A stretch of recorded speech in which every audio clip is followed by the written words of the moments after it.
پر.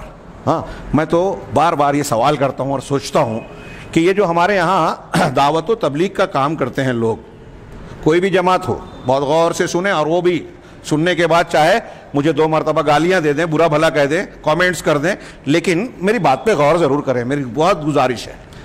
50 گالیاں دیں, غور کریں, انشاءاللہ مجھے اجر ملے گا کہ آپ اپنی دعوت میں یہ جو بزرگوں کے واقعات کو اتنا فوکس کرتے ہو کہ وہ ہوا میں اڑتے تھے, وہ پانی پہ چلتے تھے, وہ اتنی وضو کرتے تھے, ان کو یہ خلافت ملی اور فلاں خواب میں آ کے ان کو یہ کہتے ہیں اور اس کی لونڈی یہ ہو گئی, اس کے دل میں یہ آیا تو انہوں نے سمجھ لیا اور انہوں نے یہ کر دیا. اس کا مقصود کیا ہے؟ یہ دعوت کا کون سا طریقہ ہے؟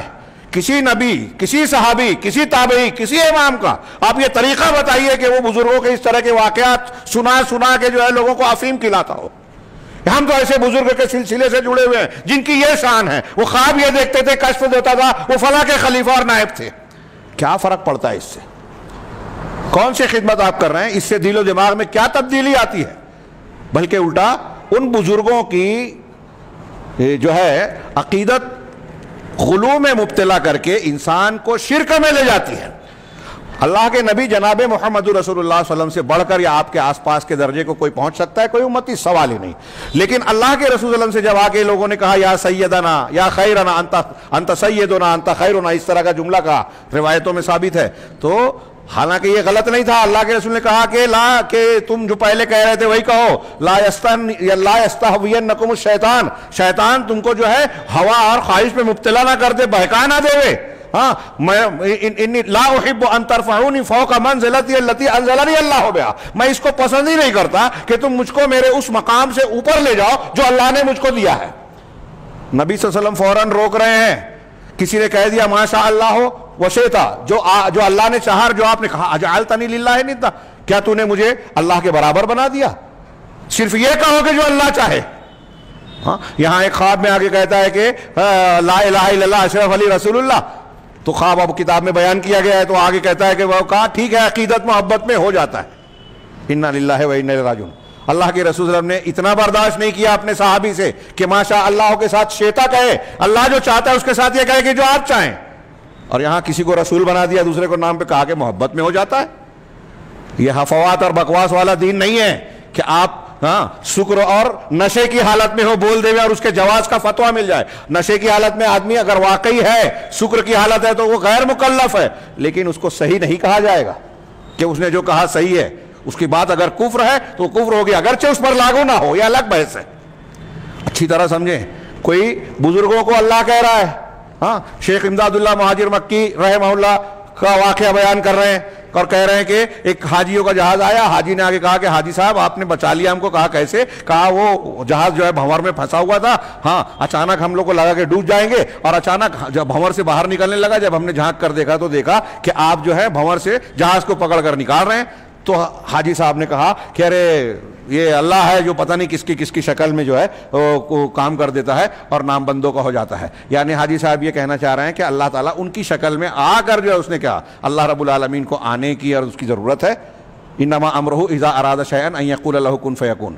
ہاں اس کا حکم, اس کا معاملہ تو یہ ہے کہ جب وہ کوئی چیز چاہتا ہے تو کن کہتا ہے, ہو جاتا ہے. پوری کائنات بن گئی اللہ کے کن کہنے سے. آپ کے جہاز کو نکالنے کے لیے حاجی امداد اللہ کا بھیس لے کر آنا پڑا.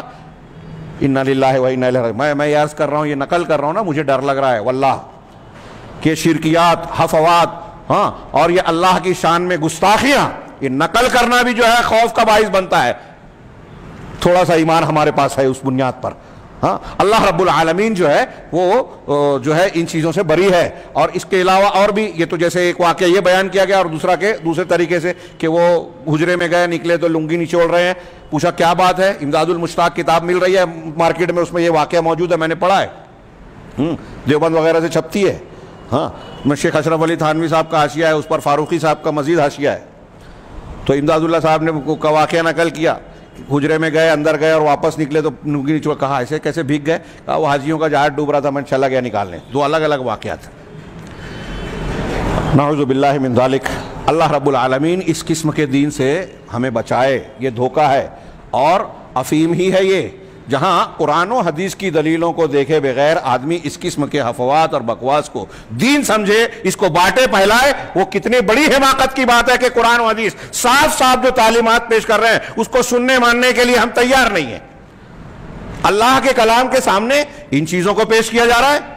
وہی شیخ کہہ رہے ہیں کہ یہ لوگ ایسے عقیدے رکھتے ہیں، تو مشرکین مکہ اور کفار مکہ اور ان لوگوں کے مقابلے میں یہ عقائد کون سے مختلف ہیں؟ مشرکین مکہ تو یہ کہہ رہے ہیں کہ آسمان زمین کا خالق، قرآن کائنات کی تدبیر کرنے والا اللہ کے سوا کوئی نہیں، بدھ بھی نہیں ہے، اور یہ تو کہہ رہے ہیں کہ ہمارے بزرگان اور اولیاء اور صالحین ایسے ہیں جو جہاز بچا لے ہوئے، کائنات کا نظام پلٹ دے ہوئے، مردے کو زندہ کر دے ہوئے۔ جو کفار مکہ بھی نہیں کہتے تھے وہ یہ کہتے ہیں، ان کی کتابوں میں درج ہے۔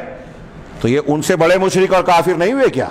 وہ کہتے ہیں خالق مالک اللہ کے سوا کوئی نہیں ہے، بت نہیں ہے۔ یہ کفار مکہ کا بیان قرآن میں ہے، اور یہ کہہ رہے ہیں کہ اللہ تعالیٰ نے ایسے ایسے اختیارات دے دیے بزرگوں کے، یہ چاہے اولاد دے دے میں، یہ جہاز نکال لے میں، یہ مردے کو زندہ کر دے میں۔ حضرت شیخ عبد القادر جیلانی، ابھی 11ویں کا زمانہ آئے گا، اس کے بارے میں میں نے جو کچھ پڑھا پتہ نہیں کہاں تک صحیح ہے۔ 11ویں کی مجلسوں میں شیخ عبد القادر جیلانی کے بارے میں عجیب عجیب واقعات بیان کرتے ہیں۔ نعوذ باللہ میں نے پڑھا کہ ایک جگہ کے دستگیر کہا کہ ان کو کیوں کہا جاتا ہے ہاتھ پکڑنے والا، کہ اللہ تعالیٰ کے ساتھ شیخ عبد القادر جیلانی جو ہے آسمان پہ چڑھ رہے تھے، اچانک اللہ تعالیٰ آسمان سے گرنے لگا، حضرت شیخ عبد القادر جیلانی نے ہاتھ پکڑ لیا۔ نعوذ باللہ نعوذ باللہ نعوذ باللہ۔